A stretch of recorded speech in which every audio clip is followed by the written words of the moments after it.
Hey there and welcome to another video. Today we're taking some old 4x2s or 3x2s, whatever you have laying around, and turning them into some vintage looking chairs. Wait, what? Yep, that's what we are going to do. Let's get started and see how it goes. First I mitered all the parts for the two stools. Yes, you'll see me make 2 chairs and 1 table. After that, I planed all the parts, resawed and cut additional pieces. It felt incredibly efficient, like I had designed the workshop myself. Crazy, right? At the bandsaw, I cut all the corner joints using a board as a stop for more accuracy.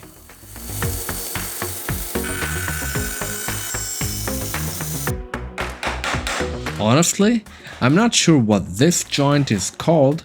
Maybe someone can help me in the comments.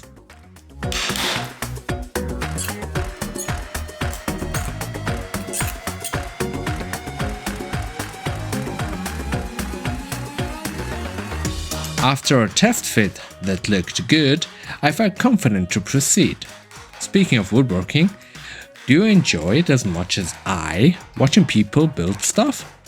If you have a YouTube channel or a favorite one, share it in the comments.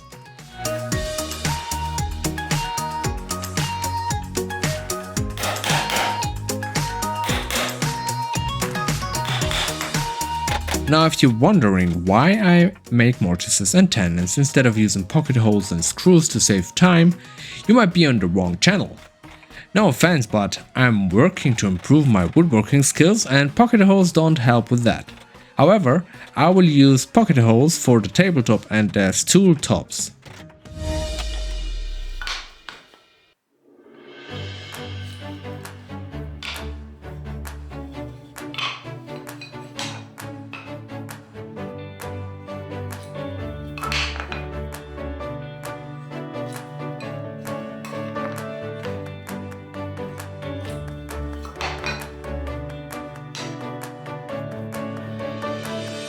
For the joints, I used 2 stop blocks with my table saw sled to quickly make all the tenons.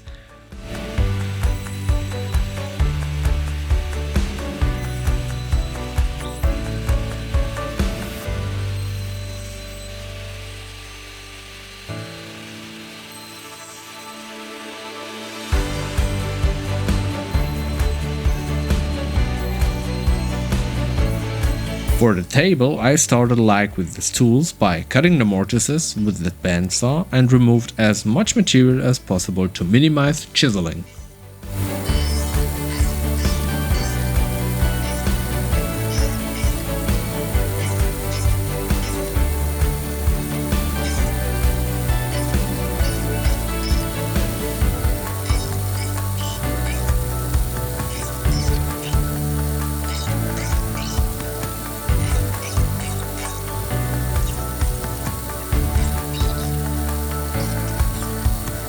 I partially assembled this tool to get the correct mortises height and transferred that measurement to the other parts. Avoiding extra measuring is smarter woodworking. I marked 2 more mortises for the cross braces at the back and used a Forstner bit to pre-drill 2 holes for the mortises, ensuring the correct depth.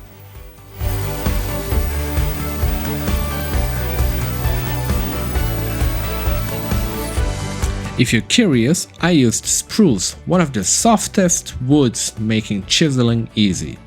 If your joints are too tight, don't worry, they'll loosen up after a couple of dry fits, and a little glue will help.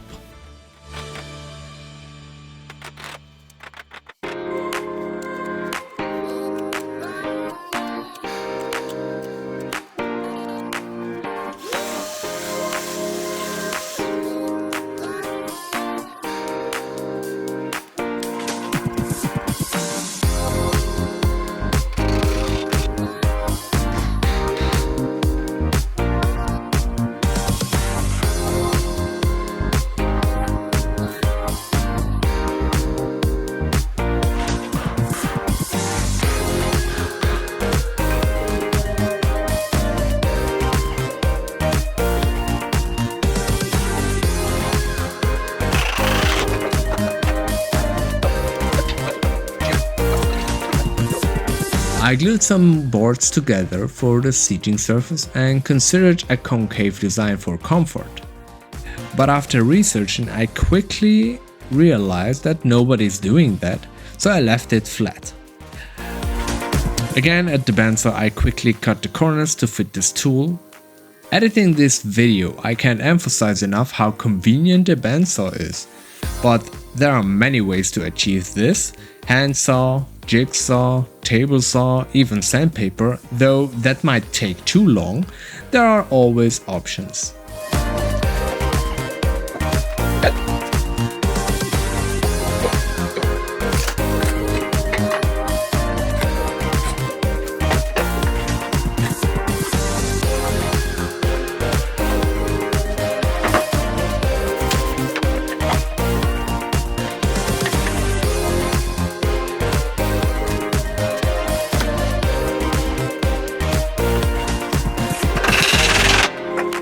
For the table, I dry fitted the base and tested for rocking. Then I prepared the boards for the tabletop using the jointer until they were flat.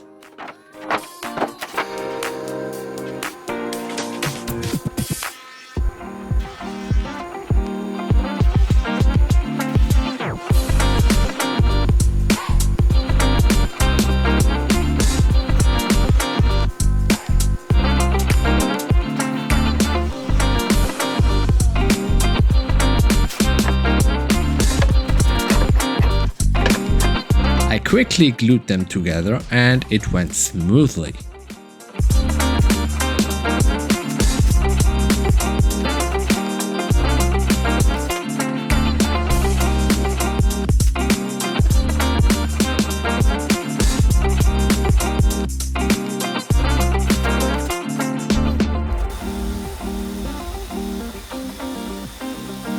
While the glue set, I finished sanding the stool parts. I clamped down the belt sander to use it stationary, but still had to sand some parts by hand.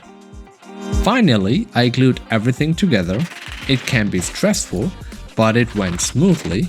I glued both stools and the table base, using pocket holes to attach the tabletop.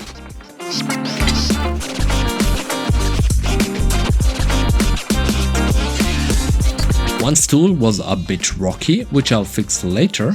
Not sure why it rocks while the other doesn't. Probably a misalignment during gluing and clamping.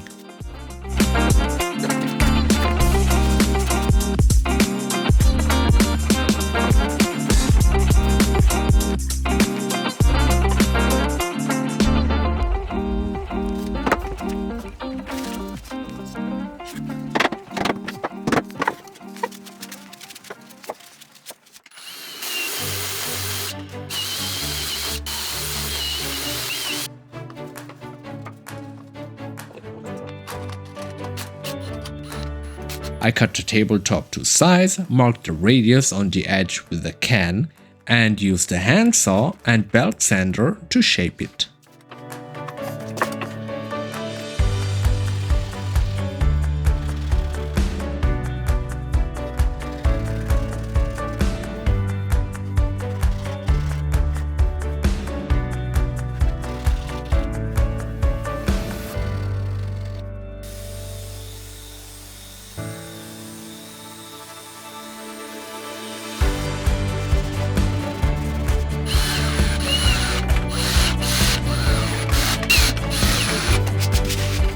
Before applying the wood finish, I cleaned off the dust and used a foam brush for an even surface. The finish is just oil with pigments, but I wouldn't recommend it. It wasn't great, and even my wife didn't like the color.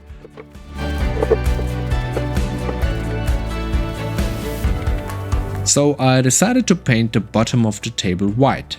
And using a regular brush, I created a vintage look by brushing lightly with white paint. It turned out surprisingly well. Finally, I applied a transparent lacquer for water resistance. Thanks for sticking around till the end. If you enjoyed this project as much as I did, don't forget to hit that like button. Got your own woodworking channel or a favorite one?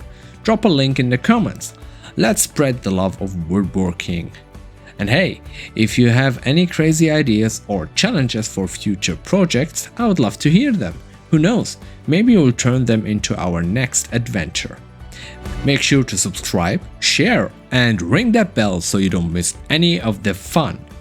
Until next time, keep those creative juices flowing and happy woodworking. See you in the next one. Cheers!